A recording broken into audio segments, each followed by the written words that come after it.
검찰이 명품 가방 사건과 관련해 김건희 여사와 최재형 목사에게 모두 혐의가 없다고 결론 내렸습니다. 일체의 다른 고려는 없었다면서 법률가의 양심에 따라 내린 결정이라고 밝혔습니다. 윤석열 대통령이 김건희 여사와 최상병 특검법 그리고 지역화폐법에 대해 제2요구권을 행사했습니다. 국민의힘은 당연한 결정이라고 옹호했고 민주당은 국민이 대통령을 거부하는 사태가 올 것이라고 맹비난했습니다. 윤석열 대통령과 국민의힘 원내 지도부의 만찬이 2시간 반가량 진행된 가운데 한동훈 대표가 초청되지 않은 것을 두고 뒷말이 나오고 있습니다. 이런 가운데 한 대표는 이른바 공격 사주 의혹의 당사자인 대통령실 출신 인사에 대한 진상조사를 지시했습니다. 이란의 대규모 미사일 공격에 이스라엘이 보복을 예고하고 핵시설을 겨냥할 가능성까지 거론되면서 전면전 우려가 커지고 있습니다. 윤석열 대통령은 우리 국민 철수를 위해 군수송기 투입을 지시했습니다. 의료계가 내년도 의대 정원 논의 없이는 의사인력 추계기구에 참여하지 않겠다고 밝혀 의정 갈등이 사실상 원점으로 돌아갔습니다. 교육부는 집단 휴학을 첫 승인한 서울대 의대에 대한 강도 높은 감사에 돌입했습니다. 축구대표팀 홍명보 감독 선임 과정을 들여다본 문화체육관광부가 절차상 하자가 있었다는 중간 감사 결과를 발표했습니다. 하지만 감독 선임 자체를 무효화하기는 어렵다고 밝혔습니다. 여러분 안녕하십니까? YTN 뉴스나이트 시작합니다. 김건희 여사의 명품 가방 수수 의혹을 수사한 검찰이 대통령 부부와 또 최재형 목사 등 사건 관계자들을 모두 불기소 처분했습니다. 검찰은 법률가의 직업적 양심에 따른 결정이라고 강조했습니다. 먼저 김다현 기자가 보도합니다. 김건희 여사의 명품 가방 수수 의혹 사건이 논란이 불거진 지 10개월 만에 관련자 전원 불기소로 마무리됐습니다. 먼저 검찰은 김 여사에게 청탁금지법 위반 혐의를 적용할 수 없다고 판단했습니다. 청탁금지법이 공직자 배우자가 직무 관련 금품을 수수하지 못하도록 하고는 있지만 처벌 규정은 따로 없다는 겁니다. 게다가 선물은 우호적 관계 유지를 위한 것일 뿐 대통령 직무와는 무관하다며 윤 대통령이 신고 의무를 위반한 것도 아니라고 봤습니다. 윤 대통령 부부가 받는 뇌물수수, 증거인멸 혐의 등에 대해서도 모두 무혐의 처분이 내려졌습니다.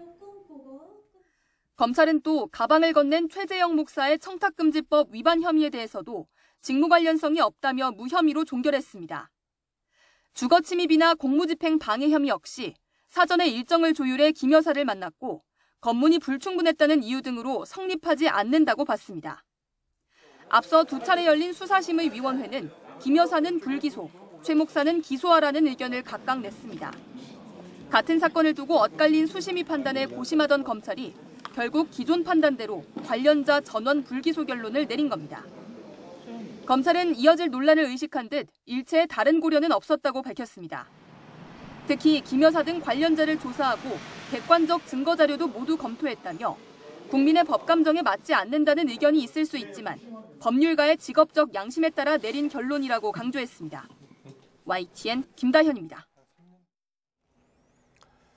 이번 명품 가방 사건은 지난 2018년 수사심의위원회 제도를 도입한 뒤 기소 권고를 수용하지 않은 첫 사례입니다. 검찰은 증거와 법리에 따른 결론이라는 입장입니다. 보도에 김태원 기자입니다. 검찰은 최 목사가 건넨 금품에 대통령 직무 관련성이나 대가성이 인정되지 않는다고 판단한 이유를 구체적으로 설명했습니다. 윤석열 대통령과 최 목사가 모르는 사이라는 점, 김 여사와 최 목사의 친분, 선물 수수 시점과 현안 요청 사이의 시간 간격 등을 고려했다는 겁니다. 명품 가방과 몰카를 준비한 서울의 소리 기자가 검찰 조사에서 청탁 목적이었다면 몰래카메라를 준비할 필요도 없었다며 직무 관련 청탁이 없었다고 진술한 것도 근거가 됐습니다.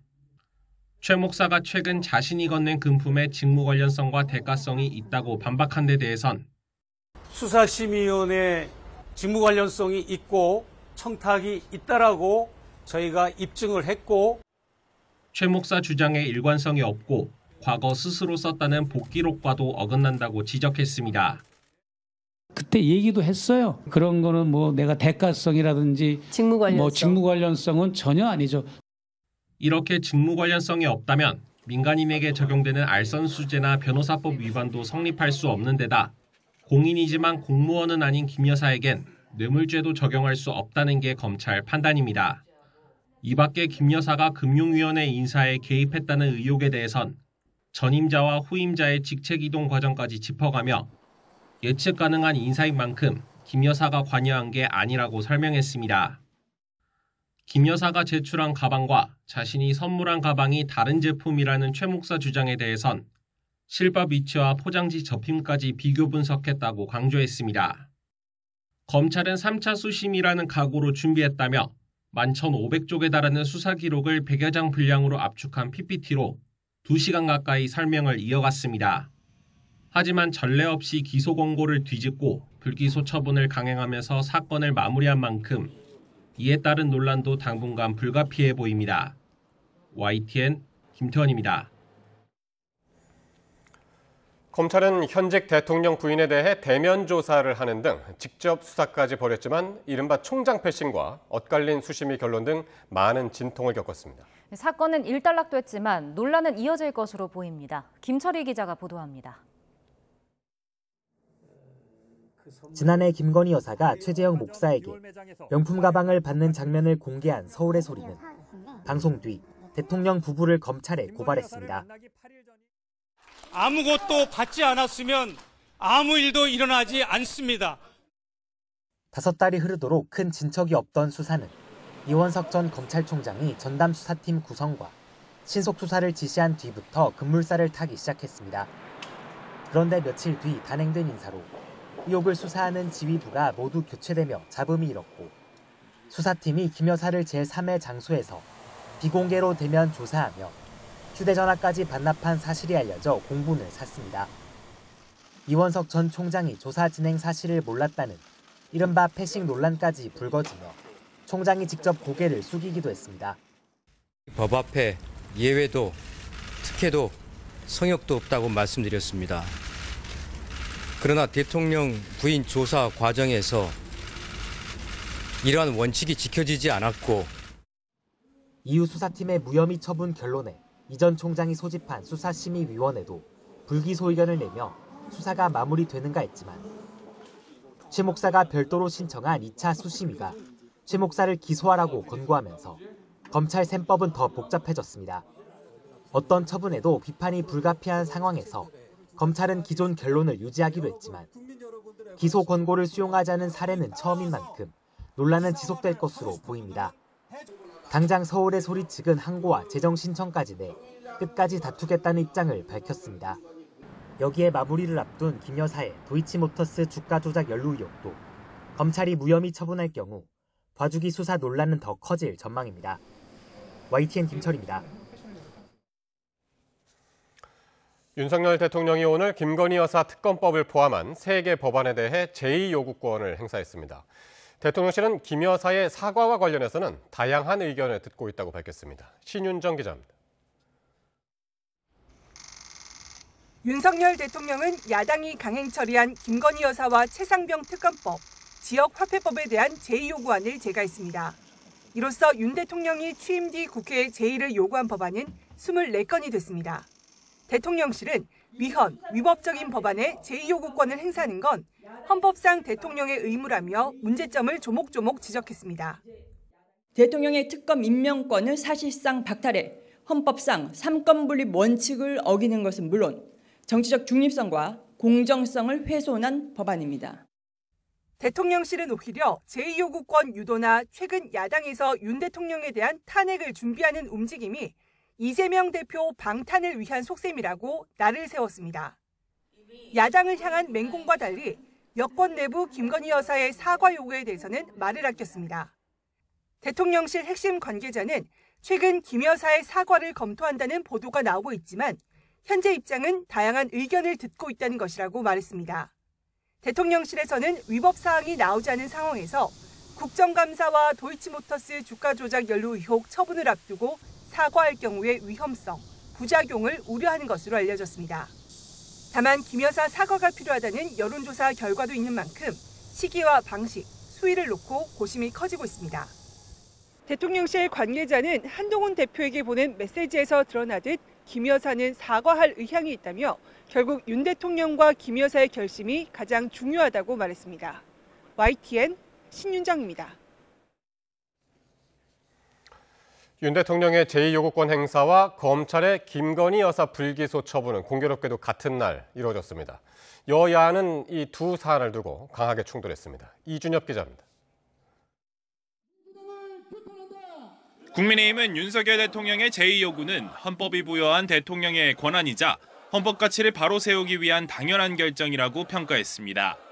야당이 대통령의 특검 임명권을 배제하는 등 위헌 소지가 있는 법안을 일방 처리했다며 국회로 되돌아오면 당론으로 부결할 거라고 예고했습니다.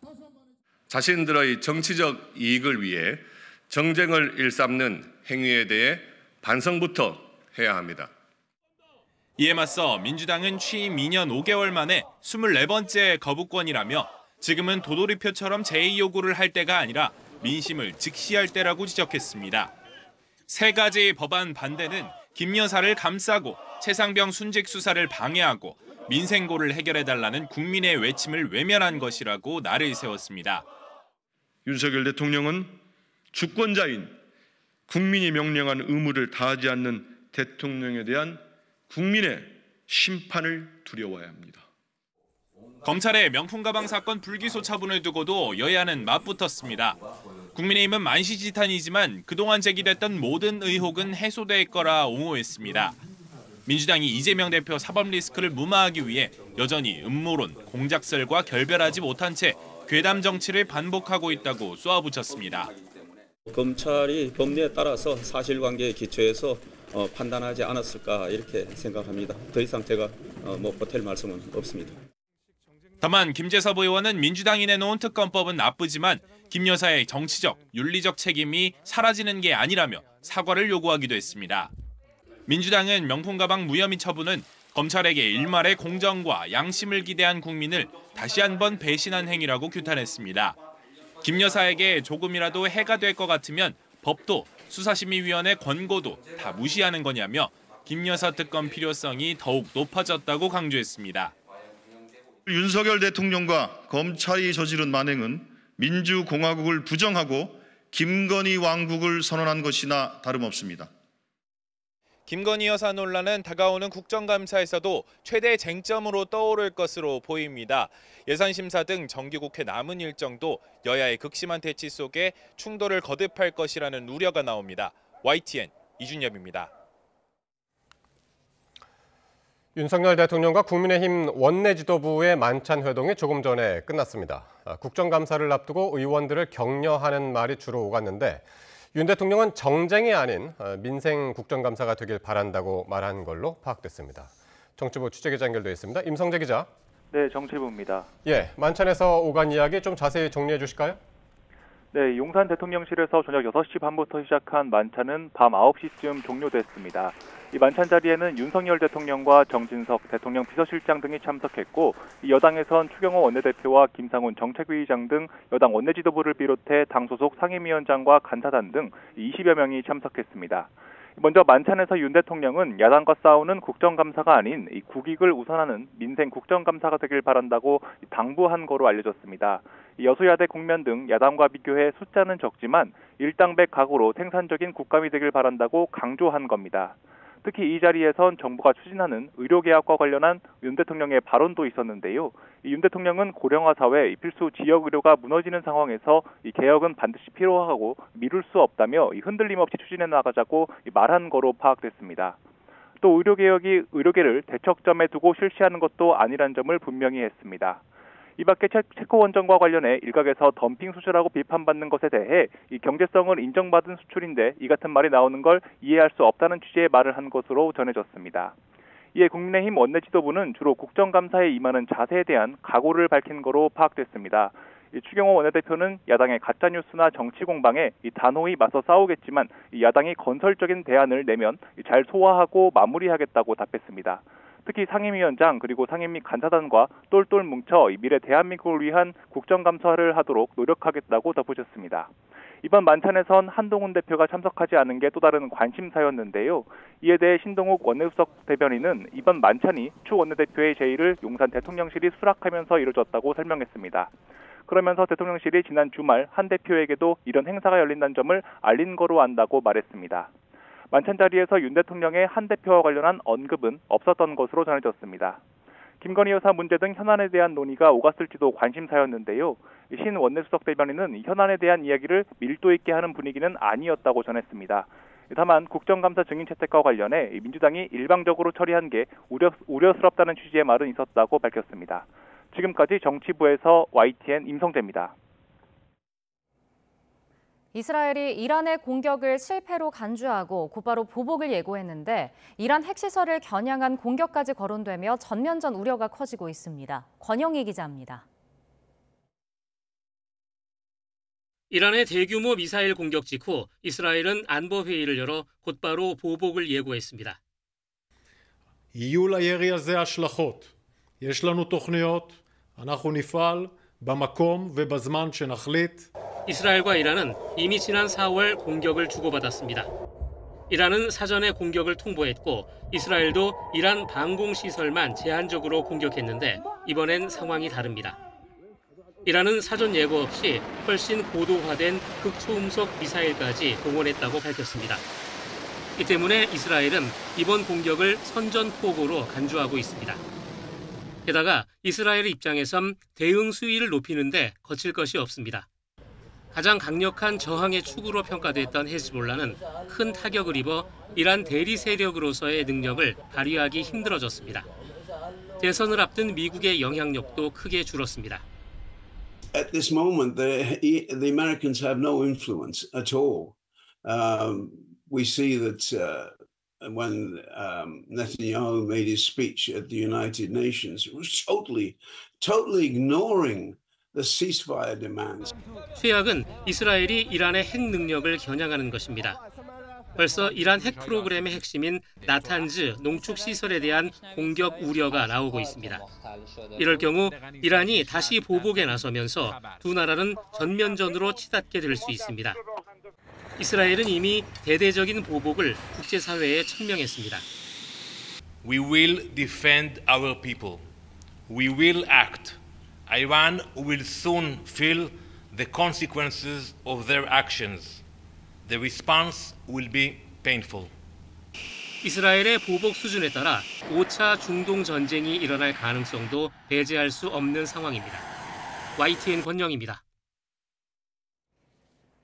중동 지역에서 확전 위기가 고조되자 윤석열 대통령은 우리 국민 철수를 위해 군 수송기를 즉각 투입할 것을 지시했습니다. 조수연 기자입니다.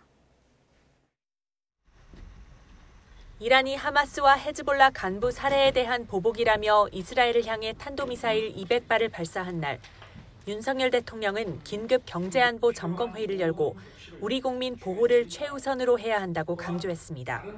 그러면서 국민 철수를 위해 군 수송기를 즉각 투입할 것을 지시했습니다.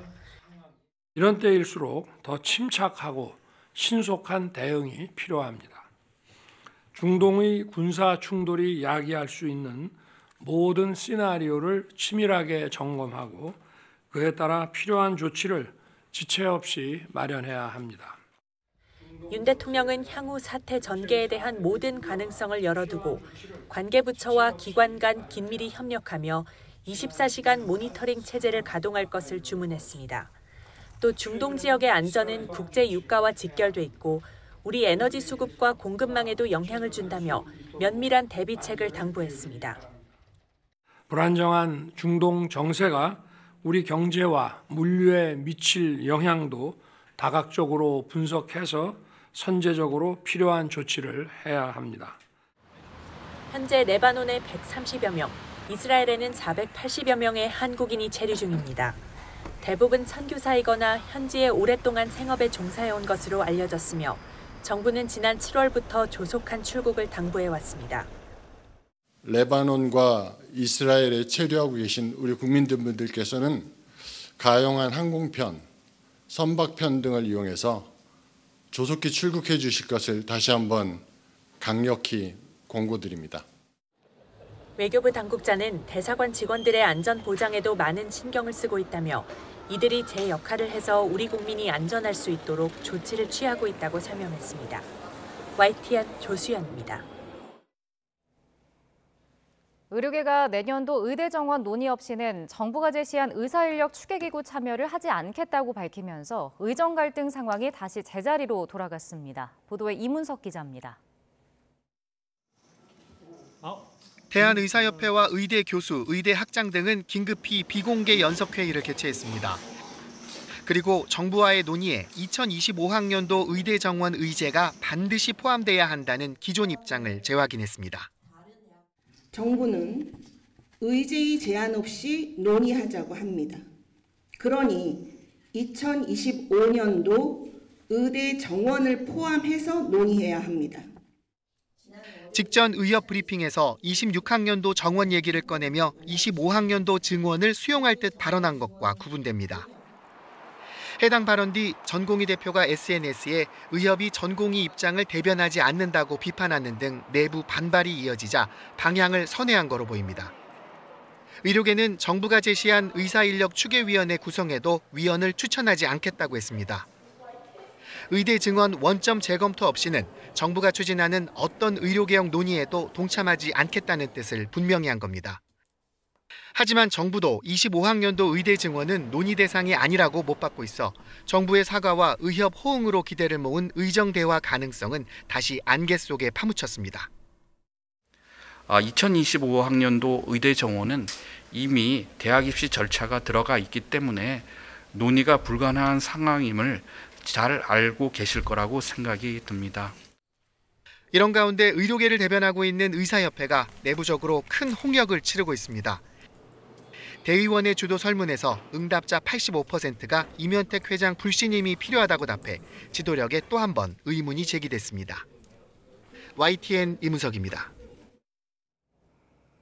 이런 가운데 교육부가 학생들이 낸 집단 휴학계를 처음으로 승인한 서울대 의대를 상대로 고강도 감사에 착수했습니다. 보도에 권민석 기자입니다. 교육부 관계자들이 서울대 관악캠퍼스 본관 교무처를 찾았습니다. 정부의 동맹휴학 불가 방침을 따르지 않고 서울대 의대가 학생 700여 명의 휴학계를 승인한 절차에 문제가 없는지 따져보기 위해서입니다. 그래서 혹시 어떤 부분을 중점적으로 보실 건지 한 말씀만 부탁드립니다. 감사 인력 12명을 투입해 대규모 감사에 나선 교육부는 하자가 발견되면 엄중히 문책하겠다며 고강도 감사를 예고했습니다. 또 휴학 허가가 추가로 이루어질 경우 의사결정 과정을 점검할 거란 공문도 전국 의대에 발송했습니다. 이른바 서울대발 도미노 휴학 승인에 동참하지 말란 공개 경고인데 의료계는 즉각 반발했습니다. 교육부의 부당한 현장 감사에 유감을 표한다며 반년 넘게 수업을 빠진 의대생들이 제대로 교육받지 않은 채 의사가 될 순 없다고 반박했습니다. 이어 교과 과정 이수가 안 된 의대생을 진급시키는 대학을 감사하는 게 상식이라며 협박성 조치를 즉각 취소해야 한다고 강조했습니다. 대학의 자율적 그 학사 운영에 대한 것은 학장이 가지고 있습니다. 교육부가 감사를 좀 중단해 주셨으면 좋겠다는 저희들의 그 호소를 한번 심각하게 받아주시길 바랍니다. 추가 휴학 승인을 막겠다는 정부의 엄포성 감사에도 불구하고 일부 의대는 휴학 신청을 승인할지 고민하는 것으로 전해졌습니다. 의대생이 지금 돌아오더라도 내년 2월까지 1년치 교육을 몰아서 하는 건 현실적으로 무리란 겁니다. 일각에선 올해 정상적 학사 운영이 어려워진 만큼 내년 신입생과 복학생 7,500명이 한꺼번에 수업을 듣는 상황을 대비해야 한다는 의견도 나옵니다. 이처럼 복잡한 셈법 속에 교육부의 서울대 감사 결과와 조치에 따라 의정 갈등 수위가 더욱 고조될 여지도 있습니다. YTN 권민석입니다.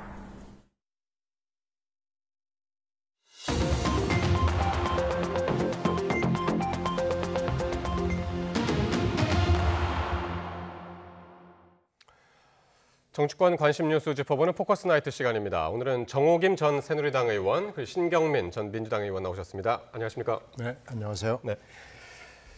자, 윤 대통령이 오늘 여당 원내 지도부와 함께 비공개 만찬을 가졌는데요.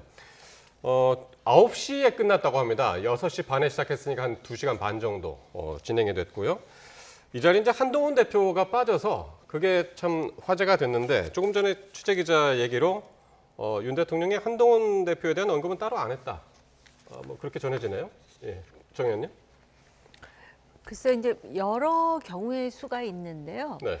그래서 이제 그 동안의 그 기억을 되짚어 봤는데 보통 이렇게 대통령께서 원내 대표단만 이제 초청하는 경우도 있을 수 있어요. 예를 들면 원내 대표가 막 구성된 직후라든지 예. 그런 원내 대표와 수석 부대표와 그다음에 부대표들. 근데 이번에는 그건 아니고 상임위 간사단도 들어가고 원내 지도부 대다수가 이제 포함되는 그러한 이제 만찬 아니었습니까? 예. 그런데 이제 당대표가 빠진 거에 대해서 애초에 당대표와 대통령 관계가 긴밀하면 이걸 가지고 이슈화하지는 않았을 거예요, 언론에서. 근데 그동안에 상당히 강력하게 독대를 요청했었는데 예. 독대가 안 된 상황에서 지금 이제 상임위 간사단을 포함한 지도부가 들어가는데 대표가 빠지니까 예. 이게 아무래도 언론의 관심을 오히려 더 받게 만드는 요소가 됐고요. 지금 참고로 이제 지금 나오는 영상이 오늘 저녁 때 바로 그 만찬 영상입니다. 예. 뭐 그 대통령 오른쪽으로 아까 앉은 자리에서는 이제 정진석 실장이 앉았었고 왼쪽에 이제 김상원 정책위의장 등 지금 말씀하신 것처럼 원내 네. 지도부들이 이제 대거 이제 참석을 했고 총 한 30명 가까이 참석을 했다고 그러죠? 네, 그렇습니다. 그래서 일상적으로 볼 때는 원내 대표단인가 하는데 이제 이 경우에 한동훈 대표는 지금 그 원내 인사는 아니잖아요. 네. 그러면은 당대표의 역할과 위상은 무엇인가를 다시 한번 이렇게 의문시하게 되는 그런 예. 상황을 만들지 않았습니까? 예. 그러다 보니까는 상상하기로는 대통령이 지금 독대도 불편하고 대표를 의도적으로 패싱하려는 건가? 그리고 심지어 일각에서는 무슨 뭐 고립화 작전이 이제 좀 더 본격화돼서 좀 있으면 고사되겠다라는 예. 이야기들이 막 지금 나오는 그런 상황이고 그런데다가 지금 특검법 등 중요한 법안에 대해서 거부권을 행사하지 않았습니까? 예. 그런데 이제 재의결을 하겠다고 내일 모레입니까? 야당에서 그러니까 표단속을 하려는 게 아니냐라는 해석이 다수설로 지금 나오고 있는 상황입니다. 예. 그러니까 지금 한동훈 대표가 빠진 걸 두고 일부러 뺀 것 아니냐 이제 그런 의심의 눈초리들이 많았는데 오늘 신동훈 원내수석 대변인이 아마 백브리핑을 한 것 같은데 지난 주말에 대통령실이 한 대표에게도 이런 행사가 열린다는 점을 미리 알린 것으로 안다. 네. 그렇게 이야기를 하는 모양이에요. 원외 당대표가 가끔 있어요. 이거 처음 있는 일도 아니고요. 원외 당대표가 있을 때, 예. 있을 경우에 그건 어느 당을 막론하고요. 예. 굉장히 배려를 하고 조심을 하고 섭섭하지 않도록 하는 것이 사실은 원내 대표의 임무이기도 하고 집권 여당일 경우에는 대통령실의 사실은 굉장히 중요한 고려사항 중에 하나입니다. 그러니까 원외 당대표가 내가 소외됐다, 내가 물먹었다, 내가 뭔가 왕따가 됐다 이런 느낌을 받지 않도록 예.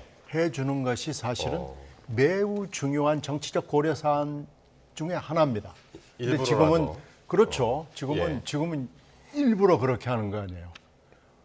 당신 왕따야라고 지금 대내외에 공표하는 거 아니에요. 지금 완전히 그냥 드러내놓고 하는 거고요. 그럼 의도가 있다고 보시는 거예요? 이건 의도가 분명히 있고요. 예. 저도 당에 국회의원 현직을 하면서 정책위원회도 해봤고 간사도 뭐 여러 군데 해보고 그랬는데 간사단까지 포함이 되는 청와대 만찬은 없었습니다. 이렇게 원내 대표와 원내 그 부대표들 정도가 막 이제 선출이 됐을 때 1년 임기잖아요. 그러니까 간사라는 게 이제 상임위 그렇죠. 위원장이 있으면은 네. 위원장이 만약에 야당이면은 여당에서 그렇죠. 이제 간사가 그렇죠. 책임자니까. 간사가 사실상의 이제 위원장급이죠. 예. 그러니까 그렇게 하면은 위원장과 간사단과 정책위가 1정조, 2정조부터 한 6정조까지 있거든요. 그렇게 가니까 지금 이 숫자가 그 숫자예요. 예. 그러니까 이건 지금 거의 원내가 다 망라가 돼서 거의 다 지금 대통령실에 초대를 받아서 간 거거든요. 예. 그러니까 이런 모임이 사실은 흔히 있는 모임이 아니에요. 네. 원내대표와 원내 부대표 정도가 막 취임을 할 때 그 정도의 뭐 대통령실이 뭐 원내대표단이 구성이 됐는데 우리 같이 한번 밥 한번 먹읍시다. 예. 이 정도는 항용이 있을 수 있지만 예. 이렇게 광범위하게 회식을 하는 것은 예. 아주 드문 일이고 예. 이걸 뭐 원외 당대표 당신 좀 봐라 라는 식으로 이렇게 하는 건요. 예. 굉장히 이례적이다라는 말씀 하나 드리고요.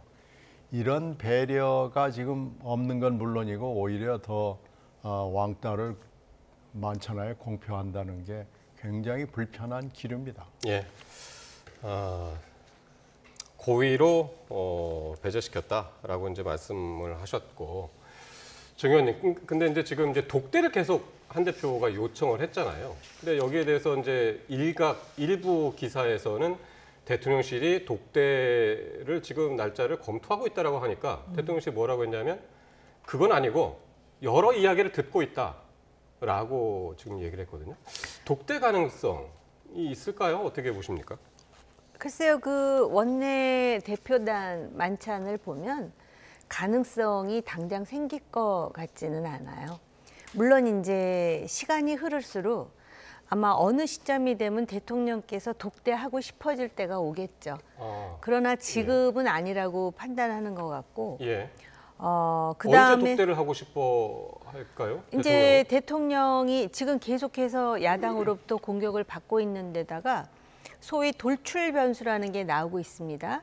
예를 든다면 뭐 명태균, 그다음에 지금 나온 그 김대남이라는 네. 사람이라든지, 그다음에 또 플러스 알파로 누가 나올지도 모르고 또 이 두 사람과 관련돼서 아직 그 모든 이슈가 다 나온 게 아닌 상황인데 네. 공통점 하나는 뭐냐면 두 사람 다 지금 대통령뿐만이 아니라 영부인까지 지금 언급하고 있고 그 내용이 맞는지 틀리는지 우리가 확인할 길은 없습니다. 예. 더군다나 뭐 확실하게 물증이 나온 건 아닌데 이 사람들이 자기 목소리로 주장하는 것은 참 그 대통령 부부를 난감하게 만드는 일들이란 말입니다. 네. 왜냐 하면 이게 지금 인사 개입이라든지 당무 개입이라든지 예. 해서는 안 될 얘기들이 자꾸 나오고 있거든요. 그러다 보면은 결국은 그리고 야당이 있지 않습니까? 지금 오늘 이런 만찬도 야당의 어떤 공격이라든지 비판이라든지 조롱의 대상이 되지 않습니까? 그런 상황에서 결국은 대통령과 당 대표가 이렇게 하는 것은 당원이나 당 지지자들이나 또는 그 권력을 위임받은 상황에서 국민들에 대한 예의가 아니거든요. 그래서 언젠가는 그럴 때가 오지 않을까 싶지만 지금 당장은 아닌 것 같고요. 그다음에 여러 가지로 생각하고 있다, 여러 이야기를 듣고 있다, 고민하고 있다, 이거는 안 하겠다라는 이야기인 것 같고요. 그다음에 주변에 보면은 뭐 한동훈 대표에 대해서 당신은 독대 호소인이냐 뭐 이래가면서 또 중간에 소위 당에서 꽤 나름대로 중견이라고 하는 사람들이 한동훈 대표를 또 공격하는 사람들이 있거든요. 예. 그러니까 지금 굉장히 외로운 위치죠. 정치적 경험도 없고 예. 그다음에 독대를 요청했으나 받아들이지 않고 당장 현안인 의정 갈등도 있고요. 네. 그런데 또 이 정치라는 게 하루아침에 손바닥 뒤집듯 뒤집힐 일들이 많기 때문에 그래서 아무튼 참 역설적이지만 많은 사람들이 국민의힘에만 관심을 보인다는 거를 저걸 좋다고 해야 될지 부담스럽다고 해야 될지 모를 일입니다. 예. 지금 김대남 씨 말씀하셔서 그럼 지금 요 얘기로 넘어가겠는데요. 한동훈 대표를 공격하라고 사주를 한 의혹을 받고 있습니다. 김대남 씨. 그러니까 전 대통령실 선임 행정관인데 그 녹취록 파장이 일파만파 커지고 있습니다. 그 김 전 행정관하고 서울의 소리 기자하고의 통화 목소리 직접 듣고 오겠습니다. 그 70억 여론조사를 하는데 총선용 여론조사는 해야 되는 거거든. 근데 그 중에 또 뭐 2건은 자기 본인이 대권 주자로서 무슨 이런 서명 조사를 했나 봐. 대통령 되려고 뭐 어쩌고 점수부터 뭐 거기서 딜데이 때부터 이제 수작구됐다. 이렇게만 이래 해주면 되고 이쪽에서는 거꾸로 당대표는 당대표로서의 역할을 해야 되는데 이게 무슨 대선 주자 벌써부터 그렇게 하면 이 사심을 가득 차고 있는 인간이다. 뭐지 우리는 하겠지. 하고 우리가 한동훈 때문에 지금 진짜로 야 죽으려고 하더라고. 야 니네가 이번에 그거 잘 기획해서 서울에서 치면 너희 여사가 니네 야 이명수 씨야. 그러니까 들었다 놨다 했다고 좋아하겠는데. 예. 자, 한동훈을 치면, 그러니까 짧게 말씀드리면 한동훈을 치면 여사가 좋아할 것이다.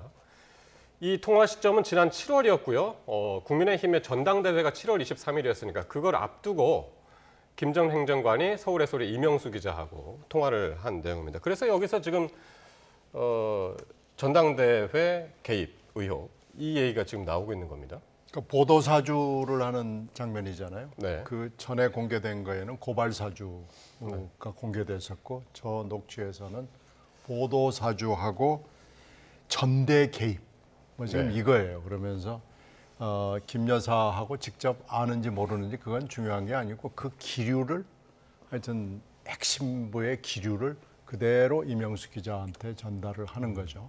근데 지금 이명수 기자는 사실은 김 여사하고는 그렇게 좋은 인연이 아닌 걸 대한민국 사람은 모두 다 아는 거 아니에요.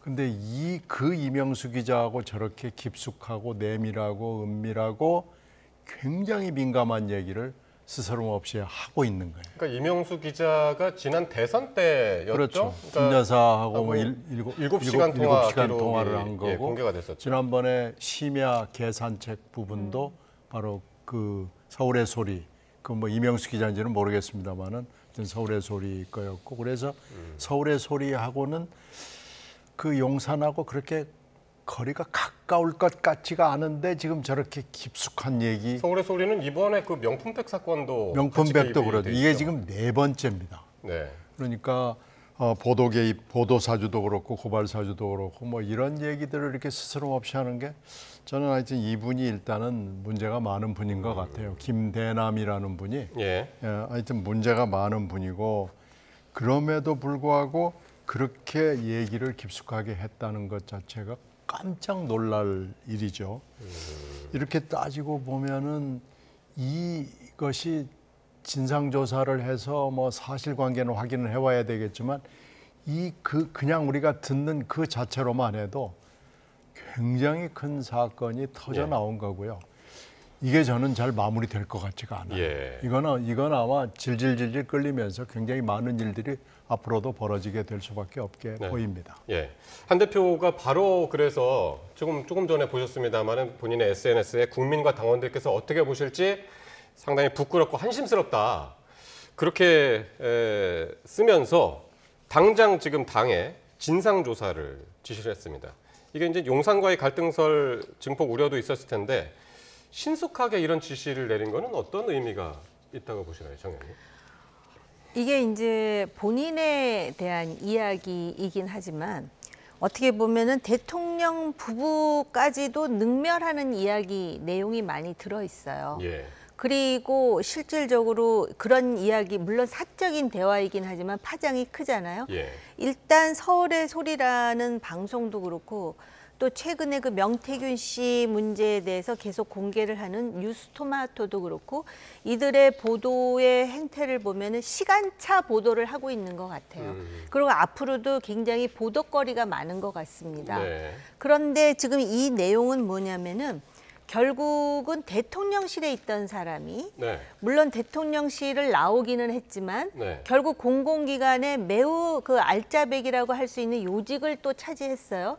심지어는 그 공공기관을 자기가 찍어서 갔다는 이야기도 지금 나오고 있단 말입니다. 그런 상황에서 막 여사 얘기를 하면서 여사가 죽으려고 하더라고요. 한동훈이 때문에 분해서. 마치 또 옆에서 여사님하고 얘기한 것처럼 그런 얘기를 하는 거는 이거 이거는 그 대통령 부인에 대한 모욕이기도 해요. 아무리 사적 대화지만. 그러나 예. 이제 사적인 대화니까 이걸 문제 삼을 수 없다 하더라도 이 정도 되면은 대통령실에서 대통령 내외가 경로해가지고선 결국은 어찌됐든 간에 이 사람이 그 대통령실에 있었다는 이유 하나로, 물론 뭐 어떤 전문성이 있는지 제가 확인할 도리는 없지만 예. 금융기관의 상임 감사로 간 거 아닙니까? 예. 그럼 그 자리부터 그 철회를 시키든지 해야 되는데 그거에 대해서는 얘기를 안 하고 아하. 본인 개인의 일탈이다 그러면서 오히려 왜 이걸 가지고 문제를 크게 만들려고 그러느냐 하면서 한동훈 대표 측을 질타하는 듯한 그런 일련의 윤한 갈등이 나온다라는 예. 게 지금 참 이상하다라는 것이죠. 그렇군요. 김대남 씨에 대해서 잠깐 보면은요. 지금은 서울 보증보험 상근 감사인데 전 대통령실 선임 행정관이었고 지난 총선 때 총선에 이제 나오기 위해서 그때 이제 용인 갑의 공천에서 이제 탈락을 했습니다. 이원모 전 비서관에 밀려가지고 탈락했고 이원모 전 비서관도 이제 그때 당 총선에서 떨어졌었죠. 이원주 의원이 이제 민주당 이원주 의원이 저기서 이제 당선이 됐고 이제 그런 상황인데 지난 7월이면은 일단은 전 대통령실에서 나온 상태죠. 그러니까 총선에 출마하기 위해서 나왔으니까. 그렇죠. 그런 상태에서 이제 통화를 한 겁니다. 그 전에 이분이 예. 공대를 나왔어요. 그래가지고 이 정치 쪽하고는 인연이 있는 분이 아닌데 예. 윤석열 캠프에서 뭐 조직본부에서 일을 하게 되면서 됐고 그 인연으로 이제 용산의 행정관으로 들어가게 된 거예요. 예. 그러니까 누군가 굉장히 강력한 사람의 추천에 의해서 행정관이 됐는데 되게 정권이 교체가 되면은 청와대 쪽에 인연을 집어넣으려고 전국적으로 내지는 뭐 전 세계적으로 몰려듭니다. 굉장히 많은 사람들이 총선을이나 지방선거를 겨냥을 해가지고 나도 하면서 이력서가 뭐 산더미처럼 쌓이는데 예. 이분이 특별한 경력도 없이 행정관에 쉽게 입성이 된 거예요. 그래서 이제 조직본부에서 아마 시민사회 문제를 맡았던 거기 때문에 시민사회 소통 그 비서관실에 예. 행정관으로 들어갔는데 예. 뭐 운이 좋아가지고 앞에 자리가 많이 비면서 수석까지 되고 또 비서관 대행도 잠깐 한 거예요. 예. 그러니까 굉장히 운이 좋은 거죠. 그런데 이제 비서관 대행을 하면서 비서관이라는 명함을 파고 다니면서 경고를 받았다고 그래요. 그런 걸로 봐서 굉장히 정치적으로 이분이 좀 안정적인 사람은 아닌 것 같아요. 예. 그래서 그래가지고 이제 문제는 네. 공천은 여러분들이 다 아는 대로 이 공천은 뭐 더 큰 힘에 의해서 밀려났습니다. 그런데 이제 문제는 그 공백기 동안에 서울신문이 기자하고 이렇게 통화를 해서 사실 어떻게 보면 공을 세운 거예요. 서울의 소리 방송에 한동훈 문제 있다는 보도가 나가게 된 거니까요. 예. 그 보상인지 뭔지 모르지만 이 굉장히 좋은 자리를 들어가게 된 거거든요. 이 예. 감사 자리는 공무원들 경우에는 1급 내지 최소한 2급 정도는 해야 들어갈 수 있는 자리고요. 행정관이 갈 수 있는 자리가 아닙니다. 예. 이건 굉장히 센 백그라운드를 가진 사람이 여기에 밀어넣은 거기 때문에 이런 것들이 하나하나씩 밝혀지면 사실은 좀 곤란할 사람들이 꽤 있습니다. 센 백그라운드 말씀하셨는데 그래서 이제 김종혁 최고위원도 어쨌든 한 대표가 이제 진상 조사를 하라고 그랬고 김종혁 최고위원도 김대남의 배우가 누구냐, 어떤 공작이 있었는지 명명백백히 밝혀져야 한다라고 했는데 정 의원님은 어떻게 보시나요? 배우가 있다고 보십니까? 배우가 있다면 또 누군지도 궁금하고요, 사실은. 저야 모르죠. 저는 모르는데요. 예.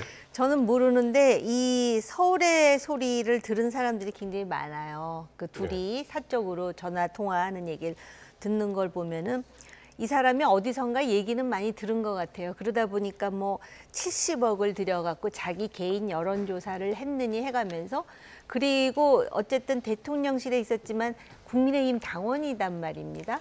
그럼에도 불구하고 비대위원장을 하고 당대표가 되겠다는 사람, 즉 한동훈 당시 후보죠. 후보에 대해서 거의 뭐 육두문자에 비슷한 그 제가 지금 표현은 안 하겠습니다만은 굉장히 그 나름대로 어떤 그 뭐라 그럴까 이렇게 좀 거의 적대시하는 그런 표현을 쓰고 있는데 이 사람이 근데 한동훈 대표한테만 그런 게 아니에요. 대통령에 대해서도 참 여러 가지 얘기를 하더라고요. 물론 뭐 없는 자리에서는 나라님도 욕을 먹는 게 뭐 자연스러운 일이라고는 하지만 적어도 대통령실에 있다가 나온 사람이 어떻게 다른 사람도 아닌 서울의 소리 7시간 그 여사와 통화를 한 이명수란 사람을 그 고향 후배라는 이유 하나만으로 그렇게 미주알 고주알 다 이 사람은 기본적으로 대통령실에서 근무할 자격이 없는 분이에요. 근데 이 사람이 뭐 어떤 연고로 해서 거기 들어갔는지 그러다 보니까 배후 소리가 나오는 거 아니겠습니까? 근데 난 이제 제가 시계열을 봤더니 아까 7월에 이 통화가 있었다 그랬잖아요.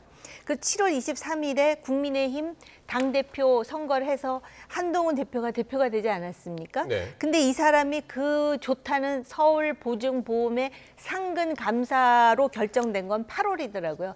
그러다 보니까 당장 신경민 의원님께서 그 말씀 하시잖아요. 이게 무슨 보상을 받은 게 아니냐. 상상할 수 있는 일이긴 하죠.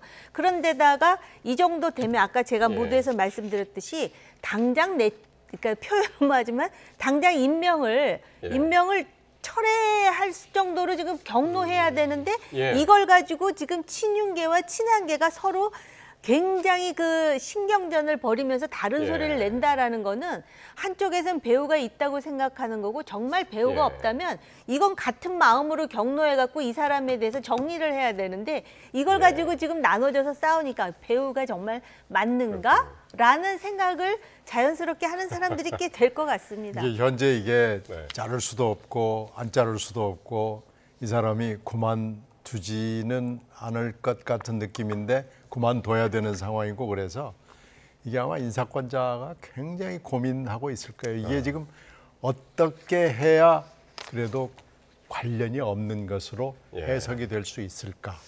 이게 지금 관건인 것 같습니다. 근데 여담이긴 한데 짧게 이렇게 그 서울의 소리 이명수 기자라는 사람한테 이런 얘기를 할 정도면 이 사람을 당장 그만두게 하면 또 무슨 말이 나올지 그게 고민이에요. 그렇게 고민할 수도 있겠다 싶긴 합니다. 알겠습니다. 이게 뭐 하루 이틀로 끝날 것 같지는 않고요. 파장이 지금 계속 커지고 있어서 계속 진행 상황 보면서 또 말씀 나올 기회가 있을 것 같습니다. 자, 그리고 김건희 여사의 명품 가방 수수 의혹을 수사한 검찰이요. 김 여사는 물론이고 최재형 목사 등 이 피고 발인 5명 모두 불기소 처분을 오늘 했습니다. 신 의원님, 예상하셨습니까? 네, 검찰은 이 방법밖에는 지금 없는 것 같아요. 지난번에 이제 물러난 이 검찰총장이 수사심의위원회라는 굉장히 말하자면 멋있는 조치를 했잖아요. 근데 그러다가 보니까 이 수사심의위원회가 엇갈린 판정을 내려가지고 검찰이 예정했던 그 시나리오대로 가지 못하도록 브레이크를 딱 잡은 거 아니겠어요? 근데 이걸 풀 수 있는 방법은 오늘 검찰이 내린 이 조치 외에는 다른 방법이 없을 겁니다. 그래서 이건 사실 예상이 됐던 조치고 만약에 다른 결정을 내리게 되면 이제 그거 자체가 굉장히 시끄럽죠. 한 사람을 기소하고 한 사람을 기소하지 않고 내지는 그걸 바꿔서 한달지 뭐 이러면은 아마 굉장히 힘들었을 거예요. 물론 아주 어떤 분들은 차라리 둘 다 기소를 해가지고 사법 판단으로 한번 가보는 거 어떠냐 뭐 이런 얘기를 하는 분들이 있었어요. 그러나 이건 뭐 굉장히 멋있는 결정이 될 거고요. 지금 이것이 검찰이 지금으로서는 취할 수밖에 없는 아주 불가피한 결정이다라는 건데 이제 문제는 도이치모터스일 거예요. 도이치모터스를 어떻게 할 것이냐가 지금 검찰이 아마 머리가 지근지근 아플 겁니다. 자, 오늘 검찰이 오늘 이 불기소 방침을 밝히면서 2시간 가까이 설명을 했습니다. 그러니까 이제 그 와중에 그 가운데 이 국민 법감정과 안 맞는다는 의견이 있을 수 있지만 이런 얘기도 해가면서 그러면서 이제 법률가의 양심에 따라서 내린 결론이다. 이렇게 이야기를 한 거 보면 아마 여론을 좀 의식한 것이 아닌가 싶기도 합니다. 검찰이 여론을 얼마나 많이 의식했겠습니까? 더군다나 지금 검찰총장 새로 취임한 지 얼마 되지도 않아서 지금 첫 번째 이것 때문에 여론이 상당히 상해 있을 거라는 걸 모르지는 않을 거예요, 이 사람들이. 그럼에도 불구하고 직무 관련성이 없다라고 판단했다라는 거 아니겠습니까? 그러니까 이유는 이겁니다. 우선 최재형이라는 사람이 대통령하고 무슨 그 직접 알거나 친분 관계가 있는 건 아니고, 따라서 대통령은 직무 관련성이 없다라는 것이고요. 예. 그리고 김건희 여사와 이 사람이 우호적인 관계, 뭐 부친끼리 서로 안다 하면서 접근했다는 거 아니에요? 이 최 목사라는 사람이. 그래서 접견 기회를 만들기 위해서 백을 선물한 것이기 때문에 청탁을 것이 아니고. 네, 그렇기 때문에 뭐 변호사법 위반이라든지 알선 수재 혐의 같은 것도 해당되지 않는다. 구체적인 어떤 그런 현안이 없었다라는 것이고, 그렇기 때문에 김 여사가 혐의가 없기 때문에 최 목사도 혐의가 없는 것으로. 그래서 이 수사심의위원회가 그동안 그 내놓았던 재원에 대해서 검찰이 거의 100% 받아들였는데, 요번에 최 목사를 기소해야 된다는 의견을 받아들이지 않은 결과가 이제 됐지만 지금 여론은 뭐냐면은, 그러면은 그 법에 공직자의 부인에 대한 처벌 조항이 없다는 이유로 그러면 그 명품백을 받아도 혐의가 없는 것이고 준 사람도 혐의가 없는 것이냐라는 국민 감정은 남아있지 않겠습니까? 그러다 보니까 검찰들도 법 감정에 어긋날 수 있겠으나라는 문구를 굳이 언급하면서 상당히 긴 시간을 할애해서 설명을 했지만 그 시간과 비례하지는 않습니다. 국민의 납득도. 예, 알겠습니다. 그래서 성찰이 필요하기 때문에 여사가 그러면 지금이라도 사과를 하는 게 어떻겠느냐라는 것이 당내 특히 친한계를 중심으로 이제 제기가 되는 것이죠. 예. 사과를 할지 안 할지 그것도 한번 지켜봐야 할 일인데, 오늘 이 검찰 수사 결과를 발표하는 날 공교롭게도 오늘 그 대통령께서 김건희 여사 특검법 등에 대해서 제2요구권을 행사를 했습니다. 거부권 행사한 거죠.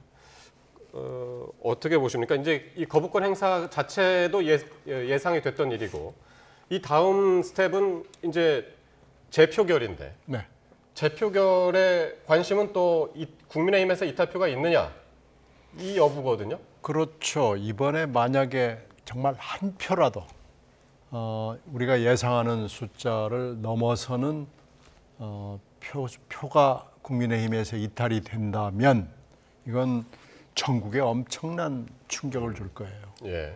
근데 이게 이제 뭐 가결이 될 거다 뭐 이렇게는 예상할 수는 없죠. 지금 현재 국민의힘 내부를 보면 이걸 가지고 뭘 확 한번 뒤집어 보자 뭐 이런 분위기는 감지가 되질 않아요. 그건 국민의힘 외부에서도 그렇고 내부에서도 그렇고 그건 일치되는 평가인 것 같아요. 전망이고요. 그런데 이제 문제는 한 표라도 이탈표가 추가로 나온다면 이건 이제 간단치 않고요. 한 표라도 나오면? 네, 한 표라도 나오면 이 폭풍은 굉장히 클 겁니다. 그리고 10월 달은 어차피 지금 국감이 한 달 내내 진행이 되는데 한 달 내 진행이 되고 이제 운영위 같은 겸임 상임위는 이제 11월로 넘어가요. 이렇게 되면은 지금 현재 문제가 되는 법사위 행안위, 교육위, 건교위 등등등등해서 매일매일이 김 여사의 날이 될 겁니다. 그래서 10월이 김 여사의 달이 될 가능성이 높은데 여기서 뭐가 나올지를 지금 전혀 짐작할 수가 없고, 지금 우리가 알고 있는 이 명시 사건이나 김행정관 사건이나 여기다가 또 이것이 다른 차원 내지는 또 다른 사건이 터지면은 사과로도 막을 수 없는 그런 엄청난 폭풍이 불어온다. 이러면 이제 얘기가 달라지는 거죠. 10월 국감이 이제 김건희 국감이 될 것이다라는 게 이제 또 야당의 이야기인데, 정 의원님 어떻게 보십니까? 그 이탈표 지금 한 표라도 나오면 발칵 뒤집힐 것이다라고 그랬는데 한 표 고정표가 하나 있긴 합니다 지금. 안철수 의원이 고정표고. 그 8표까지는 안 나올 것 같고요. 그런데다가 이번에는 이탈을 하면 누가 이탈했는지 다 알려지는 거기 때문에 이 보수 정당에서 정치하는 사람들이 그런 거를 유난히 주저하는 측면이 있습니다. 근데 또 그런 측면으로 보면 민주당도 다르지 않은 것 같아요. 이재명 대표와 관련한 여러 가지 보면은 그만큼 어떤 권력이 이렇게 집중돼 있기 때문에 그런 것에 대해서 자기가 이렇게 앞장서서 뭔가 반골이 되는 거에 대해서 굉장히 주저하는 마음이 아직까지는 있는 것 같아요. 그런데다가 정치가 완전히 양극화됐잖아요. 네. 양극화됐고 사실은 국민의힘도 문제가 많고 민주당도 문제가 많지 않습니까? 네. 그런 상황에서 국민의힘 내부에서 누군가가 이거 이제 개혁을 할 때다 정풍 자정 얘기를 하면 그 사람은 개혁가라고 인식이 되지 않고 내부 총질러로 인식이 되기 때문에 예. 그런 거에 대한 정치적 심리적 부담을 많이 느끼는 것 같아요. 그래서 아직까지는 그리고 지금 한동훈 대표의 위상을 보면 이 사람들이 그렇게 자기 마음속에서 그런 게 우러나온다 그래갖고 재표결에서 이탈을 할 수 있는, 글쎄요, 그걸 어떤 사람들은 용기라고 할 것이고 어떤 사람들은 객기라고 할 것인데 그 정도의 지금 그 어떤 결단을 보일 만한 사람이 과연 8명이나 될까 싶은 생각은 들어요. 예. 한 표만 나오더라도 큰 사건이 될 것이고 나오더라도 또 8표까지는 가지 않을 것이다라고 예상들을 하셨는데요. 바로 모레입니다. 4일 재표결이 있으니까 그때 또 상황 지켜보도록 하겠습니다. 지금까지 정호김 전 새누리당 의원, 신경민 전 민주당 의원과 함께했습니다. 두 분 고맙습니다. 네, 고맙습니다.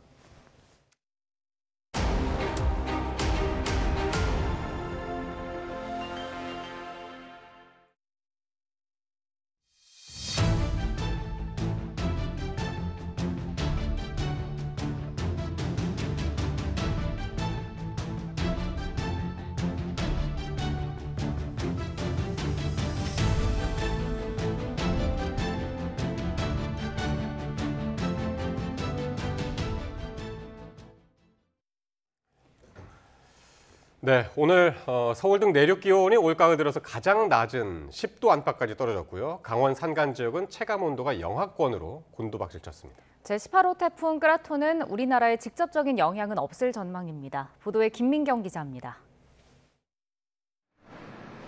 9월 말까지 여름 같던 날씨가 10월의 시작과 함께 급변했습니다. 찬 공기가 남하하며 10도 이상 기온이 크게 떨어진 건데 이번에는 계절의 시계가 이맘때 가을 날씨를 보름 이상 앞서갔습니다. 서울 아침 기온이 전날보다 10도 가까이 떨어지며 11.6도를 기록했고 파주와 철원 기온은 한 자릿수로 곤두박질했습니다. 올가을 들어 가장 추운 날씨입니다. 특히 설악산 등 강원 산간은 0도 가까이 기온이 떨어진 가운데 체감온도가 영하 7도까지 뚝 떨어졌습니다. 특히 낮에도 쌀쌀한 바람이 강하게 불면서 20도를 넘지 못한 곳이 많았습니다. 이처럼 평년보다 쌀쌀한 날씨는 개천절 휴일까지 계속되겠습니다. 북서쪽에서 찬 공기가 남하하면서 3일 목요일까지 전국 대부분 지역의 낮 기온이 20도 내외로 낮겠고 바람도 불어 쌀쌀하겠습니다. 한편 한반도로 북상할 걸로 우려됐던 초강력 태풍 끄라토는 타이완을 지나며 급격히 세력이 약화할 전망입니다. 따라서 우리나라는 태풍의 직접 영향은 없겠습니다. 다만 징검다리 연휴 기간 남쪽 더운 공기와 북쪽 찬 공기 사이에서 남동부 지역에는 비가, 해상에는 파도가 높게 일겠고 이후에는 태풍이 남긴 비구름이 중국 남부 해안을 따라 이동한 뒤 한반도로 접근해 주말과 다음 주 날씨에 변수로 작용할 전망입니다. YTN 김민경입니다. 9월 소비자 물가 상승률이 3년 6개월 만에 1%대로 둔화했는데요. 그런데 김장철을 앞두고 채소류 가격은 큰 폭으로 올랐습니다. 1%대로 떨어진 물가가 10월 금리 인하의 변수가 될지도 주목됩니다. 보도에 오인석 기자입니다. 지난 4월 이후 5개월째 2%대의 안정 흐름이 이어지던 소비자 물가 상승률이 9월에는 1.6%로 둔화했습니다. 물가 상승률이 1%대로 하락한 것은 2021년 3월 1.9% 이후 3년 6개월 만입니다. 체감 물가에 가까운 생활 물가 지수는 1.5% 올라 1%대로 내려섰습니다. 석유류 가격이 7.6% 떨어지며 전체 물가를 끌어내렸습니다. 석유류 가격은 7개월 만에 하락세로 전환했는데 휘발유는 8%, 경유는 12% 내렸습니다. 다만 이란 이스라엘 간 분쟁으로 국제 유가가 요동치면 석유류 가격이 다시 불안해질 가능성도 있습니다. 9월 농산물 물가는 채소류 가격이 급등한 영향으로 3.3% 올랐습니다. 폭염 탓에 채소류는 11.5% 뛰었는데 배추가 54%, 무 42%, 상추는 32% 올랐습니다. 과일 물가는 비교적 안정세를 보였는데 사과는 4.8% 하락했습니다. 특히 채소류 같은 것은 단기간 영향을 받기 때문에 날씨 영향이 어떻게 되는지 좀 봐야 될 것 같고, 그리고 석유류가 가중치가 큰데 국제 유가에 영향을 받고 있기 때문에 그런 국제 유가가 어떻게 변하느냐에 따라서도 좀 달라질 것 같습니다. 정부는 기상이변이나 유가 불안 등 외부 충격이 없다면 2% 안팎의 물가 안정 흐름이 이어질 것으로 전망하고 있습니다. 여전히 가격이 높은 배추와 무에 대한 할당 관세를 연말까지 연장하고 배추 10,000톤을 추가로 공급하기로 했습니다. 9월 소비자 물가가 1%대로 떨어지면서 10월 금리 인하 결정에 변수가 될지 주목됩니다. 다만 부동산 가격 상승과 가계부채 증가 등 금융 안전 측면의 위험 신호를 간과하기 어렵다는 게 한국은행의 일관된 입장입니다. YTN 우인석입니다. 카카오 모빌리티가 가맹택시 경쟁 사업자가 영업비밀을 제공하지 않으면 택시 호출을 차단하는 행위로 700억 원이 넘는 과징금을 내게 됐습니다. 이런 갑질 행위로 인해 카카오가 택시 가맹 사업에 진출한 지 5년 만에 경쟁사는 사실상 한 곳만 남았습니다. 보도에 이승은 기자입니다. 지난 2015년 일반 호출 서비스를 시작한 카카오 모빌리티는 점유율 93%를 기록하던 2019년 자사와 계약한 택시에 전용 호출을 제공하는 가맹 사업에 진출했습니다. 경쟁사들에게는 승객의 브랜드 혼동 등을 이유로 기사 정보와 운행 정보를 실시간 제공하도록 하는 계약 체결을 요구했습니다. 영업 비밀인 이 같은 정보를 제공하면 택시 운행이 많은 지역이나 시간대 등을 분석해 경쟁 전략을 짤 수 있게 됩니다. 경쟁사 측이 계약을 거부하자 카카오 측은 경쟁사 가맹 기사들에게는 일반 호출을 차단해버렸습니다. 어느 날 느닷없이 카카오 앱이 그냥 죽어졌어요. 콜 받을 수가 없어요. 제가 평균 한 500만 원 정도를 매출을 찍습니다. 그런데 그 콜이 죽어지는 바람에 거의 한 200 이상, 250선 정도밖에 안 되더라고요. 카카오 일반 호출이 끊긴 기사들의 가맹 해지가 속출하자 경쟁사들은 어쩔 수 없이 카카오와 계약을 맺었지만 정상적인 경쟁은 불가능한 구조였습니다. 콜 차단과 앞서 공정위 제재를 받은 콜 몰아주기 등의 결과 가맹 시장에서 카카오의 점유율이 79%로 올라갔고 일반 호출 시장 점유율도 96%로 더 높아졌습니다. 그동안 10개 정도 사업자가 면허를 받은 택시 가맹 시장에서 현재 카카오의 경쟁자는 사실상 우티 한 곳밖에 안 남았습니다. 공정위는 카카오에 시정명령과 함께 잠정적으로 과징금 724억 원을 부과하고 검찰에 고발하기로 했습니다. 시정을 독점하고 있는 거대 플랫폼이 시장 지배력을 부당하게 이용해서 인접시장에서 경쟁 사업자와의 공정한 경쟁을 제한함으로써 자신의 시장 지배력을 확대하는 반경쟁적인 행위를 엄격히 제재하는 사례입니다. 카카오 모빌리티는 문제의 계약은 이용자 불편을 해소하기 위해 상호 정보 제공을 전제로 맺어졌고 확보한 정보를 자사 사업에 활용하지도 않았다며 행정소송을 제기할 것이라고 밝혔습니다. YTN 이승은입니다. 여신도를 성폭행한 혐의로 1심에서 징역 23년을 선고받았던 JMS 총재 정명석에게 항소심에서 감형된 징역 17년이 선고됐습니다. 보도에 김기수 기자입니다. 여신도 여러 명을 상습 성폭행, 강제추행한 혐의로 재판에 넘겨진 JMS 총재 정명석이 항소심에서 징역 17년을 선고받았습니다. 징역 23년을 선고한 1심보다 형이 6년 줄어든 겁니다. 감형 이후로 항소심 재판부는 원심에서 인정한 성폭행 현장 녹음 파일을 증거로 볼 수 없다고 판단했습니다. 제출된 녹음 파일 사본이 원본과 같은 것인지 등에 대한 입증이 이루어지지 않았다고 본 겁니다. 다만 정명석 측이 제기한 녹음 파일의 조작이나 편집이 있었다는 주장도 받아들이지 않았습니다. 여기에 원심이 최장 19년 3개월인 권고형의 상한을 넘겨 선고했다며 신중할 필요가 있었다고도 언급했습니다. 항소심 재판부는 원심의 판단이 재량의 합리적인 범위를 벗어났다고 판단했습니다. 그러면서도 피해자들의 진술의 신빙성은 인정된다고 설명했습니다. 고소 이전부터 진술이 일관되고 구체적인 점, 인식하거나 기억하지 못하는 부분이 분명하게 구분된 점, 진술에 부합하는 증거와 정황이 다수 존재한다고 봤습니다. 피해자들이 정명석을 메시아라고 받아들이면서 성적 자기결정권을 행사하지 못하는 상태였다는 원심의 판단도 받아들였습니다. 이에 대해 피해자 측은 정명석 측이 주장한 양형부당을 받아들여 감형을 결정한 재판부 판단을 이해할 수 없다고 반발합니다. 일체 반성도 없었고 피해 회복을 위한 최선의 노력도 없었는데 피해자들 전원이 실망이 큽니다. 검찰은 형량이 작다고 항소를 했었는데 피해자들도 마찬가지 심정이었는데 JMS 측 역시 원심에 이어 징역형을 선고한 항소심 판결을 수용할 수 없다는 입장입니다. 정명석 목사에 대한 유죄 판결을 수용할 수 없습니다. 2심 재판부는 1심과 달리 감형 판결하였지만 선교의 성도들은 정명석 목사의 완전한 무죄를 믿습니다. JMS 측은 끝까지 무죄 판단을 받아내겠다며 상고하겠다는 입장을 내놓으면서 정명석의 최종 형량은 대법원에서 결정될 것으로 보입니다. YTN 김기수입니다. 가정폭력으로 분리조치된 이후에도 다시 아내를 찾아가 흉기로 살해한 50대 남편에게 법원이 징역 18년을 선고했습니다. 보도에 양동훈 기자입니다. 말다툼 끝에 아내에게 흉기를 휘둘러 숨지게 한 50대 남편이 경찰에 붙잡혔습니다. 지난 4월 분리조치를 어기고 아내를 찾아가 흉기로 살해한 남성에 대해 1심 재판부가 중형을 선고했습니다. 의정부 지방법원은 살인 등 혐의로 재판에 넘겨진 50대 이모 씨에게 징역 18년을 선고하고 보호관찰 5년을 명령했습니다. 이 씨는 지난 4월 23일 경기 고양시에 있는 한 다세대 주택에서 아내에게 흉기를 휘둘러 현행범으로 체포됐습니다. 분리조치 후에 왜 다시 집에 들어가신 건가요? 왜 아내 살해하셨습니까? 이 씨는 여러 차례 가정폭력 신고가 접수돼 2월부터 아내에게 접근하지 못하도록 분리조치가 내려진 상태였습니다.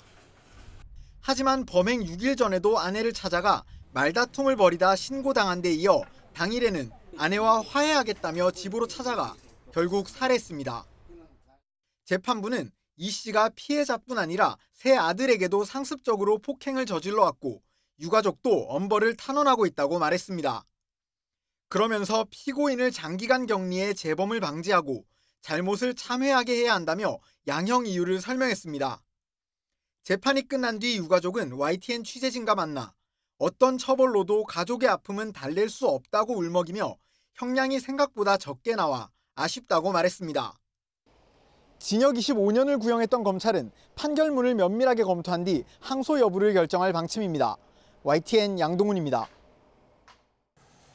윤석열 대통령이 이시바 시게로 일본 신임 총리와 첫 전화 통화를 하고 한일과 한미일 단합 대응 필요성에 의견을 모았습니다. 윤 대통령은 통화에서 한일 양국이 가치와 이익을 공유하는 중요한 이웃이자 파트너인 만큼 앞으로도 양 정상이 긴밀히 소통하며 협력을 증진시켜 나가자고 말했습니다. 이에 이시바 총리는 취임 후 빠른 시간 안에 윤 대통령과 통화에 기쁘게 생각한다며 앞으로도 긴밀히 소통하고 연대해 나가기를 희망한다고 화답했습니다. 국민의힘 한동훈 대표가 지난 7월 전당대회를 앞두고 자신을 공격하라고 사주한 것으로 의심받는 김대남 전 대통령실 신임 행정관에 대해 내부 진상조사를 지시했습니다. 당정 갈등의 또 다른 뇌관으로 떠오르고 있습니다. 강민경 기자가 전합니다. 지난 7월 국민의힘 당대표 경선을 앞두고 김대남 전 선임행정관은 유튜브 채널 기자에게 한동훈 당시 후보를 공격해달라고 부탁했습니다. 한 후보를 공격하면 김건희 여사가 좋아할 거란 취지였습니다. 야, 니네가 이번에 그거 잘 기획해서 서울에서 치면 너 여사가 니네 야 이병수 씨야. 그러니까 들었다 놨다 했다고 좋아하겠는데. 실제 해당 유튜브 방송은 김 전 행정관이 제공한 내용을 토대로 한 후보가 여론조사 당비로 자신의 대선 인지도 조사를 했다는 의혹을 보도했습니다. 사건 정황이 담긴 녹취록이 석 달 만에 공개되자 한 대표는 심각한 해당 행위이자 범죄라며 진상조사, 사실상 감찰을 지시했습니다. 당 윤리위원회를 소집해 사건 정황을 알아보겠다는 건데 사실상 중징계 처분을 위한 절차란 해석이 나왔습니다. 당원이 당대표 후보가 될 수 있는 분에게 좌파 언론에 화제를 해서 비판이나 공격을 한다는 것 자체는 사실은 해당 행위에 들어갈 수밖에 없다고 저희는 판단합니다. 논란이 확산하자 당사자인 김대남 전 행정관은 국민의힘을 탈당했습니다. 공개된 녹취는 짜깁기 녹음 영상이고 자신은 김 여사와 연락이 되지 않는 사람에 불과하다는 해명과 함께였습니다. 친윤계 의원들도 대수롭지 않은 일일 뿐이라며 넘기는 분위기인데 내부적으로는 한 대표가 괜히 맞받아쳐 사건을 키운 것 같다는 불만 섞인 시선도 읽힙니다. 대통령실 역시 김 전 행정관은 김 여사와 일면식도 없는 사이란 입장인 걸로 알려졌습니다. 윤석열 대통령과 여당 원내 지도부 간 만찬에 한동훈 대표가 제외된 것을 두고도 뒷말이 나오고 있습니다. 전당대회 당시 한동훈 대표에 대한 대통령실의 불편했던 기류, 여기에 공격 사주에 더해 한동훈 패싱 논란까지 맞물리며 윤한 갈등의 골이 더욱 깊어지고 있다는 우려도 나옵니다. YTN 강민경입니다. 이화영 전 경기도 부지사가 오늘 국회에 나와서 쌍방울 대북송금 사건 수사 과정에서 회유와 압박을 받았다고 거듭 주장했습니다. 국민의힘은 민주당이 이재명 대표를 변호하기 위해 법정 밖에서 여론전을 펴고 있다고 반발했습니다. 나혜인 기자입니다. 지난 2022년 9월 쌍방울그룹에서 뇌물을 받은 혐의로 구속된 이화영 전 부지사가 2년 만에 공개석상에 모습을 드러냈습니다. 야당이 마련한 대북송금 사건 주임검사의 탄핵 청문회에 수감 중 증인으로 출석한 겁니다. 옥중 서신을 통해 회유와 강압 수사를 받았다고 주장해온 이 전 부지사는 검찰이 이재명 대표를 기소할 목적으로 사건을 조작했다며 자신의 주장을 굽히지 않았습니다. 이재명 대표가 제3자 뇌물죄로 기소되면 저와 지금 제가 1심에서 처벌받은 모든 내용들이 다 상쇄되고 모속으로 나갈 수 있게 할 수 있다라는 제안을 받았고, 또 김성태 전 쌍방울 회장을 비롯한 사건 관계자들과 검사실 앞 창고에서 말을 맞추는 이른바 진술 세미나가 반복됐다고 의혹을 제기했습니다. 야당은 이런 주장에 부합하는 출정 기록을 일부 확보했다고 거들었습니다. 김성태는 1시 11분, 방용철 1시 11분, 이화영 1시 11분에 똑같은 시간에 출정하고 들어올 때 11시 1분에 똑같이 3시 들어옵니다. 이런 날이 하루 이틀이 아니고요. 김성태 씨가 오늘은 뭐 갈비탕을 먹고 싶다 그러면 갈비탕이 제공되어지고, 뭐 짜장면이 먹고 싶다면 짜장면이 제공시키고 싶고. 국민의힘은 강하게 반발했습니다. 이 전 부지사의 주장은 진술과 정황뿐이고 수사 과정에서 추가 혐의가 포착돼 사건이 확대되는 건 흔한 일이라고 반박했습니다. 진술의 당부를 다툴 수밖에 없는 내용들입니다. 재판에 관여할 목적으로 진행되는 청문회라는 비난을 받지 않을 수 없습니다. 법정에서 다툴 일을 국회에서 생중계하는 건 사법부를 압박하는 위헌적인 행태라고 비판했습니다. 희대의 사법 방해 사건이라고 봅니다.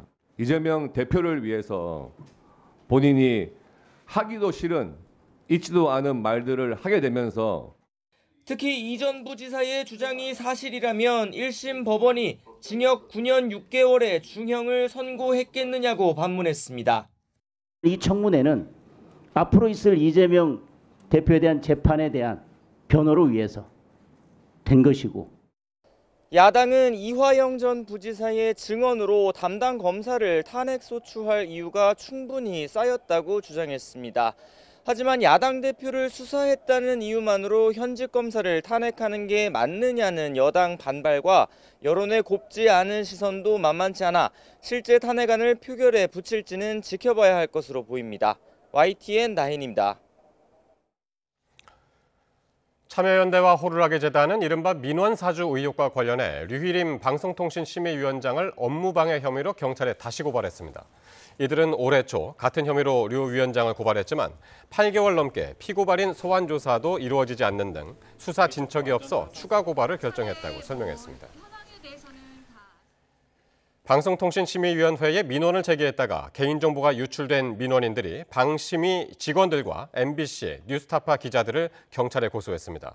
민원인 측 변호인은 뉴스타파의 김만배 신앙님 인터뷰 녹취록 인용 보도를 심의해달라는 민원과 관련해 피고발인들이 자신들의 개인정보를 유출했다고 주장했습니다.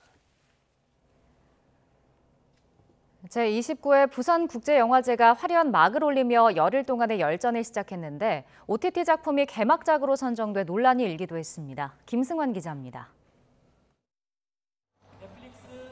배우 강동원을 비롯해 부산국제영화제 개막작 전난의 주역들이 레드카펫에 들어섭니다. 개막식장을 가득 채운 관객들에게 밝은 미소와 손짓으로 보답합니다. 곧 개봉하는 영화 보통의 가족 주연 장동건, 김희애 수연, 신작으로 돌아온 송중기 등 한자리에서 보기 어려운 톱스타들이 부산의 밤을 쏘놓았습니다.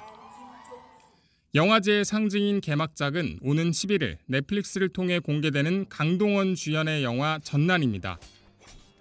부산국제영화제 역사상 OTT 작품이 개막작이 된 건 이번이 처음입니다. 부산영화제 개막작으로 돼서 이렇게 또 오랜만에 영화제에 찾게 돼서 너무 행복합니다. 제가 여러 인물들과 싸우는 장면들이 많기 때문에 감정을 잘 담아서 열심히 찍어봤습니다. 연상호 감독의 인기 OTT 시리즈 지옥2도 이번 영화제를 통해 처음 공개됩니다. BTS 리더 RM의 이야기가 K-팝 다큐 최초로 오픈 시네마 부분에 초청되는 등 일반 관객이 좋아할 만한 작품들을 대거 선보입니다. 때문에 독립예술영화들을 알리는 역할을 해온 부산영화제의 기능이 퇴색하는 게 아니냐는 우려가 나왔지만 영화제 측은 이를 일축했습니다.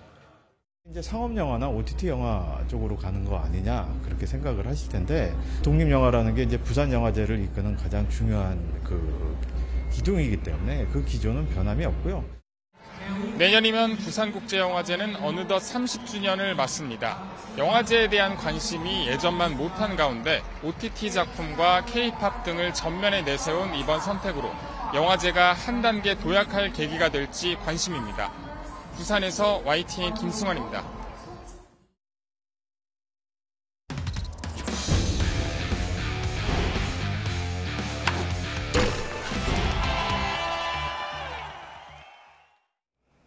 문화체육관광부가 축구대표팀 감독 선임 절차에 문제가 있었다는 중간감사 결과를 발표했는데 홍명보 감독 선임 자체는 무효가 아니라고 판단했습니다. 이대권 기자입니다. 홍명보 감독은 물론 클린스만 전 감독 선임 절차 모두 여러 문제가 있었다는 게 문체부의 판단입니다. 먼저 홍 감독 선임의 경우 권한이 없는 이임생 기술총괄이사가 홍 감독을 최종 후보자로 추천한 것뿐 아니라 홍 감독에 대한 최종 면접 과정도 불투명하고 불공정했다고 판단했습니다. 감독 내정 사실 발표 이후 형식적인 이사회 결의를 거친 것도 문제로 봤습니다. 감독 선임 논란이 거세지자 축구협회가 여러 허위 자료를 배포해 관련 규정까지 위반했다고 지적했습니다. 축구협회의 번복된 주장도 사실이 아닌 것으로 확인되었습니다. 정혜성 위원장은 축구협회에 후속 조치를 요청한 사실이 없었던 것으로 확인되었고 클린스만 전 감독 선임 과정도 문제로 봤습니다. 전력강화위원회 기능이 무력화되고 정몽규 회장이 직접 면접을 받으며 이사회 선임 절차도 누락된 것으로 파악됐습니다. 결국 대표팀 감독 선임 절차에 여러 큰 문제가 있다는 건데 정작 홍명보 감독 선임 자체는 무효가 아니라는 판단을 내렸습니다. 홍명보 감독 선임 과정에서 절차적 하자가 발견되었지만 절차적 하자가 있다고 해서 홍명보 감독과의 계약이 당연 무효라고 판단하기는 어렵다고 생각합니다. 이번 감사 결과 여러 문제점이 발견됐지만 실효적인 강제성은 없다는 의미입니다. 문체부는 이달 말 축구협회에 감사 결과 처분을 요구할 계획인데 홍명보 체제가 유지되는 상황에서 실제 어느 정도 수위일지 관심입니다. YTN 이대훈입니다. 대한축구협회가 문체부의 감사 결과는 협회장의 직무 범위와 전력 강화의 역할에 대한 심각한 오해에서 비롯됐다고 반박했습니다. 축구협회는 대표팀 운영 규정이나 정관상, 감독 선임 절차에 대한 상세 규정이나 세칙이 마련돼 있지 않다면서 명문화되지 않은 과정이 진행됐다고 해서 일률적으로 절차를 위반했다고 보기엔 무리가 있다고 지적했습니다. 이어 정관상 회장은 협회 업무를 총괄하고 긴급한 사항은 처리할 수 있다면서 정혜성 전력강화위원장이 돌연 사퇴함에 따라 정몽규 회장이 사태를 수습하고 마무리할 적임자로 이임생 기술 총괄이사를 지명한 것이라고 밝혔습니다. 국제축구연맹 피파가 대한축구협회 축구행정의 자율성을 확보해야 한다는 취지의 공문을 보낸 것으로 확인됐습니다. 피파는 지난달 29일 아시아축구연맹과 함께 발송한 공문을 통해 대한축구협회는 외부의 부당한 영향을 받지 않도록 해야 할 법적 의무가 있다고 경고했습니다. 피파는 또 각 나라 축구협회는 제3자의 간섭을 받아서는 안 된다는 정관 제14조와 어떠한 정치적 간섭에서도 독립적이어야 한다는 제15조를 들어 이 규정을 위반할 경우 제재를 받을 수 있다고 강조했습니다. 가을 야구의 시작 와일드카드 결정 1차전에서 5위 KT가 두산을 잡고 기세를 올렸습니다. 보도에 조은지 기자입니다. 두산 베어스 어린이 회원이었다는 인기 걸그룹 뉴진스, 민지의 야무진식으로 쌀쌀한 날씨 속 가을 야구가 막을 올렸습니다. 승부는 1회 일찌감치 기울었습니다. 전날 5위 결정전 단판 승부에서 극적인 역전승을 챙긴 KT는 상승세 그대로 올해 다승왕 두산 각빈을 두들겼습니다. 장성우가 적시타로 먼저 점수를 냈고 강백호가 수비 글러브를 스치듯 절묘한 우전 안타를 때려 한 점을 더 달아났습니다. 오재일과 배정대까지 차곡차곡 터지면서 KT는 1회에만 넉점을 뽑았습니다. 흔들린 곽빈은 2회 첫 타자 심우준에게 볼넷을 내준 뒤 발라조빅에게 마운드를 넘겼습니다. 6번째 등판한 가을 야구에서도 무승 징크스의 악연을 끊지 못한 겁니다. 반면 큰 경기의 승부사 KT 선발 쿠에바스는 몸을 날리는 투혼으로 팀을 단단하게 묶었고 삼진만 9개를 곁들이며 호투했습니다. 원아웃 1, 3루에서 김재환을 루킹 삼진으로 잡은 6회 이 장면이 하이라이트였습니다. 선발 투수의 희비가 극명하게 엇갈린 가운데 마법사 군단은 두산을 4대 0으로 잡았습니다. But we need one more, okay? Thanks for always supporting us, no matter the situation and the result of the game. 감사합니다. 사랑해요. KT가 와일드카드 2차전에서도 이기면 3위 LG가 기다리는 준 플레이오프에 진출합니다. 2015년부터 시작된 와일드카드 경기에서 5위가 4위를 꺾고 올라간 적은 단 한 차례도 없습니다. YTN 조은지입니다. 한국야구위원회가 KBO 리그 최우수 선수상과 신인상 후보를 발표했습니다. 최우수 선수상 후보에는 김도영, 레이에스를 포함해 삼성의 원태인과 구자욱, SSG의 최정 등이 이름을 올렸습니다. 신인상 후보에는 두산의 마무리 김태견을 비롯해 기아 곽도규와 두산 최지강, SSG 조병현과 정준재, 한화의 황영무까지 6명이 선정됐습니다. 프로배구 정관장이 V리그 전초전 격인 컵대회에서 준결승을 확정했습니다. 정관장은 경남 통영체육관에서 열린 컵대회 B조 2차전에서 흥국생명의 3대2 짜릿한 역전승을 거두고 2연승을 달렸습니다. 부키리치가 32점으로 활약했고 토종 에이스 표승주가 17점으로 뒤를 받쳐 김연경이 26점으로 맞선 흥국생명을 잡았습니다. 같은 조 IBK 기업은행은 33점을 기록한 새 외국인 선수 빅토리아를 앞세워 일본 초청팀 아란마레를 3대1로 꺾었습니다.